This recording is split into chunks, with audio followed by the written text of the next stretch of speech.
Hello and welcome. You're joining us for a 6.5 live in the booth, coming to you from Orlando, the Share Conference, and I'm joined by Phil Buckellew from Rocket. Hey Phil, welcome to the show. Hey Steve, how are you? Yeah, good. Good to be back at Share. Indeed. They get us around the country. It's nice to be having some warm weather in Orlando this week. So good to see the buzz down there on the expo hall last night. I thought there was a real sort of vibe to the place. Yeah, absolutely. It's great to be here. You know, these conferences are always good. Get to see a lot of folks in the industry and a lot of clients. Good dinner last night. A lot of fun.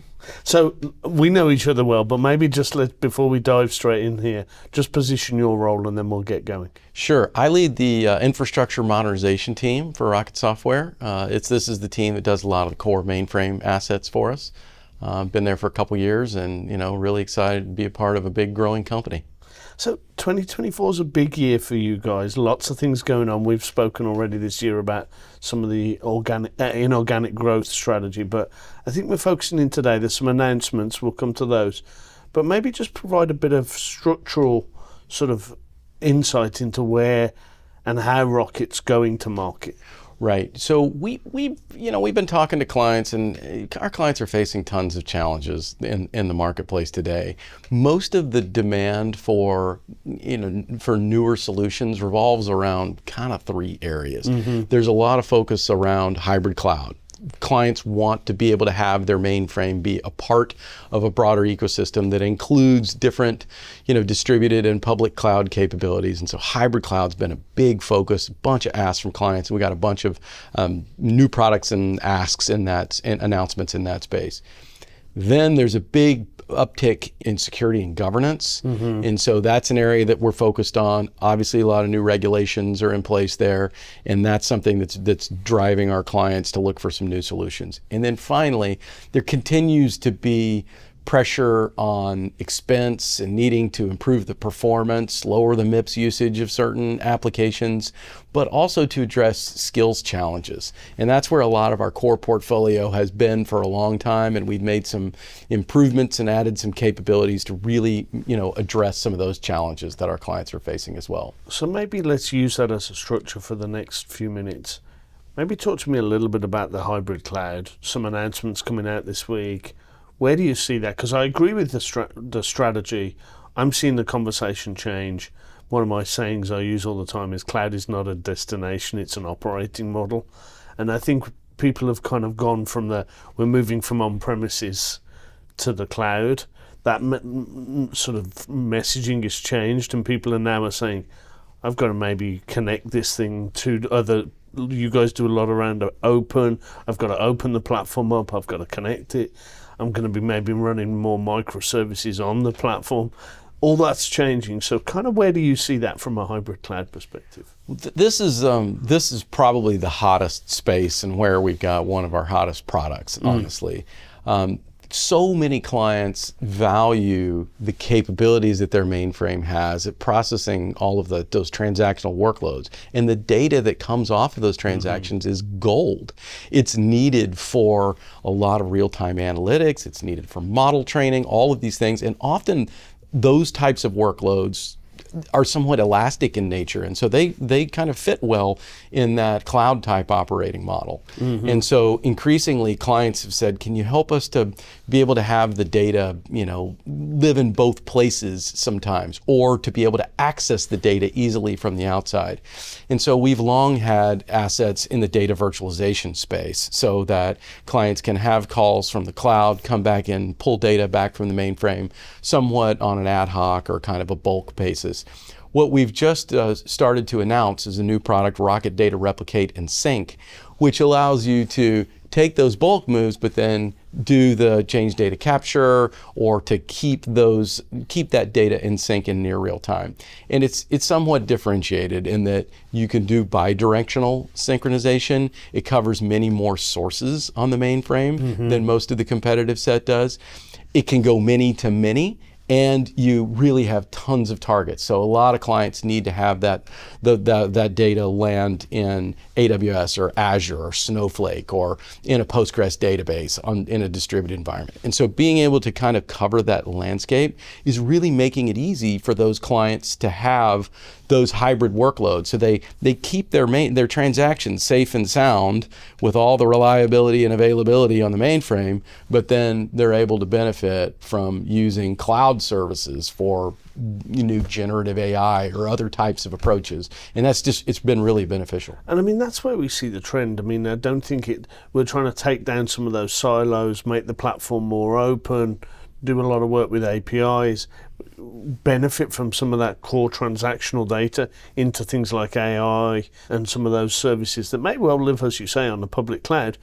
Having the mainframe be able to sort of operate in that type of landscape and there not be the barriers and the friction that maybe there was maybe 7, 8, maybe even longer ago, I think is just key. That's certainly what I'm hearing. There are tons of examples of how clients are benefiting from both of those worlds. In our content management portfolio, the Mobius product allows you to have repos on the mainframe like you've had forever, but now you can increasingly have and run those repos on public clouds.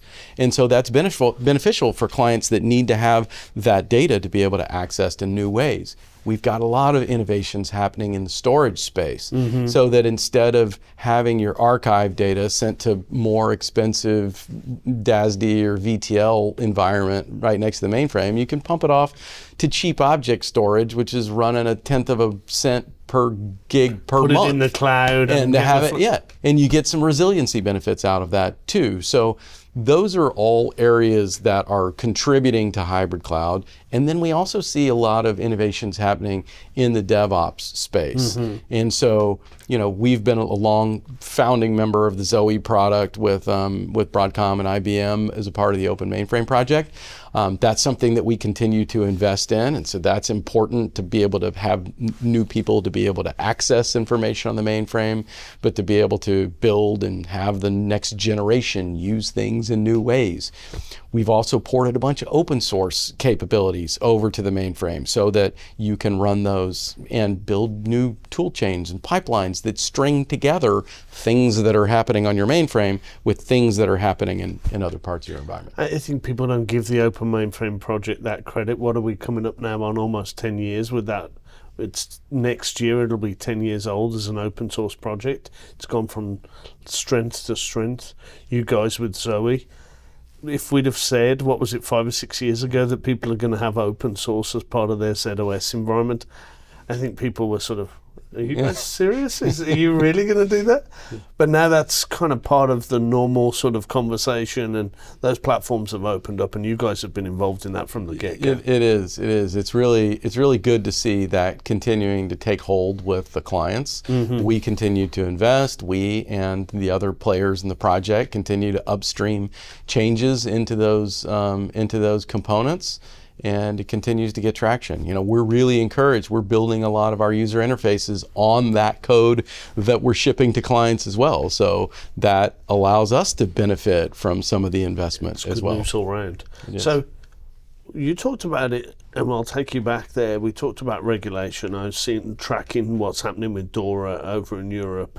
And I think I was chatting to somebody who'd spent some time in Europe, chatting to some of the US banks.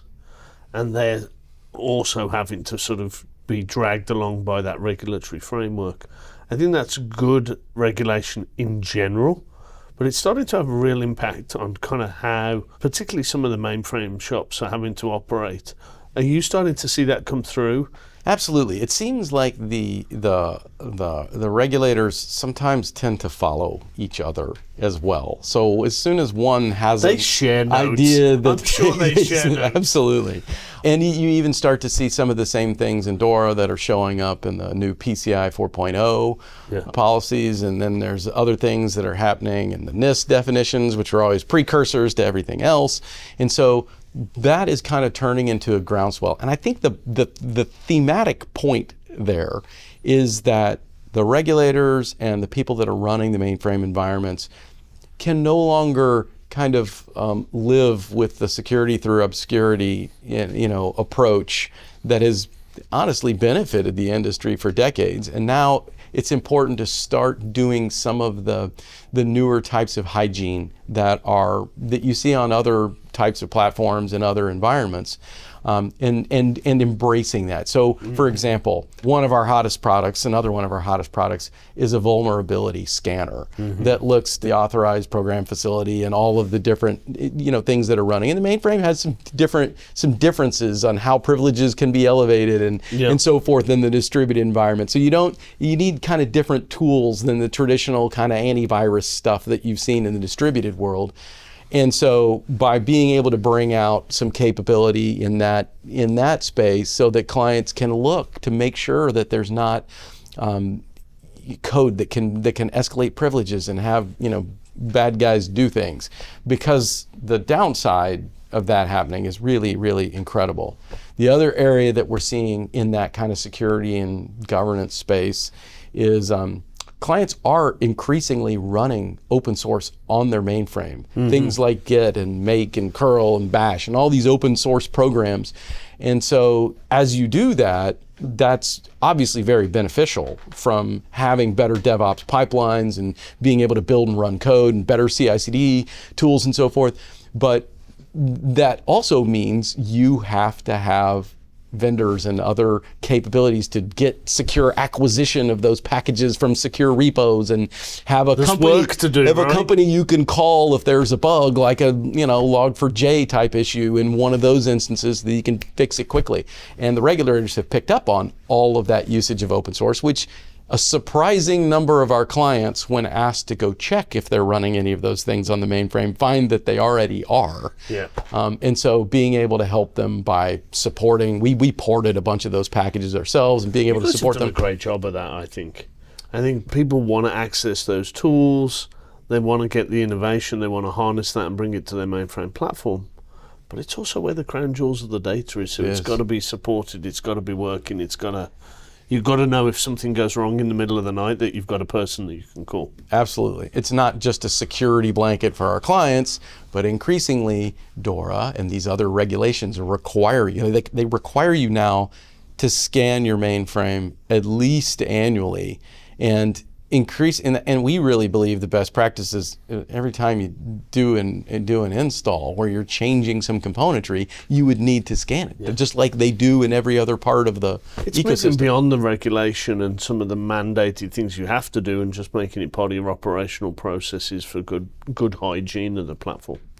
So the one final area you talked about in that sort of new three-pronged go-to-market was around continuing to focus on skills and continuing to focus on kind of cost optimization. Maybe if you could double click on that for us, Phil, that'd be great. Sure. So obviously in the mainframe space, since we've been around for 60 years, there's, a varying degree of skills at our clients. And, there are a lot of, late tenure administrators in many of our clients. And so being able to lower the skills threshold to do certain activities is really important to our clients. Democratize access to the platform, basically. Exactly, to make it easier for people that haven't spent 20 years behind an ISPF green screen to be able to do things that are beneficial for the platform. So one example is in the Kix space. We built a product called CProf, and it's a Kix profiler. And the gist of it is that it allows someone that's much more junior in their career to kind of to find the problem with your Kix region, your Kix transactions, and kind of circle it.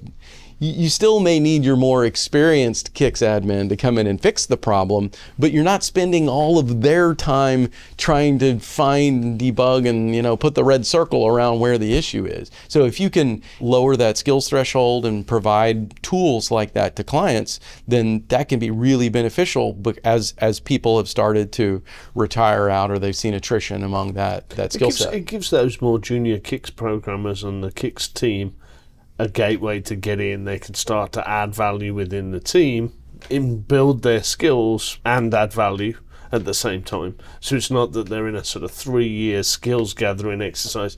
They're adding value early and starting to grow from there. Absolutely. And the other area where we see a lot of the benefit is obviously, well, with that product in particular, you can find performance problems and lower your costs, which is also extremely important.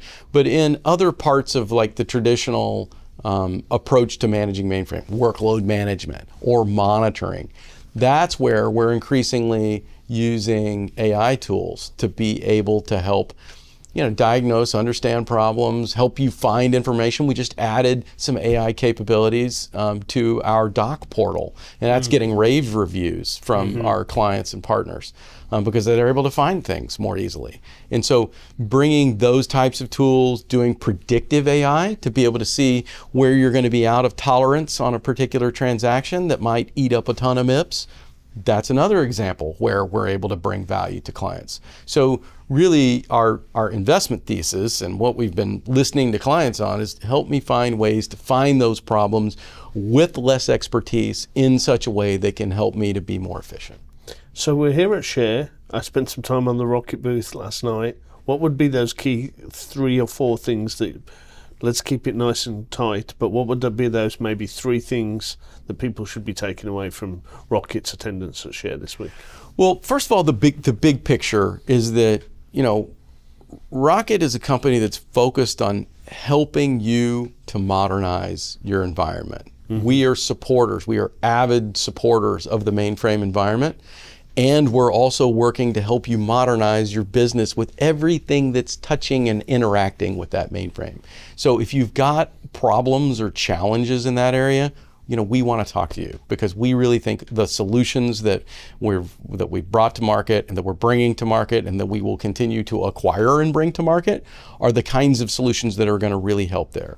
The second key piece is, look, the world, especially the regulatory environment around us, is very dynamic and it's changing, and you're no longer going to be able to kind of let the mainframe slide in some regards into some aspects of the security and compliance frameworks. So helping to shore up with the tooling, the processes, the procedures that you have to make sure that environment is safe and secure, that's another big core area where we can help. And then finally, if you've got challenges with needing to optimize batch workloads or Kix programs or other parts of your stack, we'd love to talk to you as well, because those are areas where we think we can help to find problems, also lowering skills thresholds, and any of that investment money that's freed up can usually be spent to help on some of those other challenging areas that are tending to eat up budgets as well. Well, that's 3 great reasons to stop by the booth, and really enjoyed the conversation. 2024 is going to be a big year for Rocket. Some good things planned. Really great to spend some time and get a view into how you're structuring the go-to-market. Thanks as always, Phil. Thanks, Steven. You've been watching us here at Share in Orlando. Please click and subscribe and do all those things, and we'll see you on the next episode. Thanks very much for watching.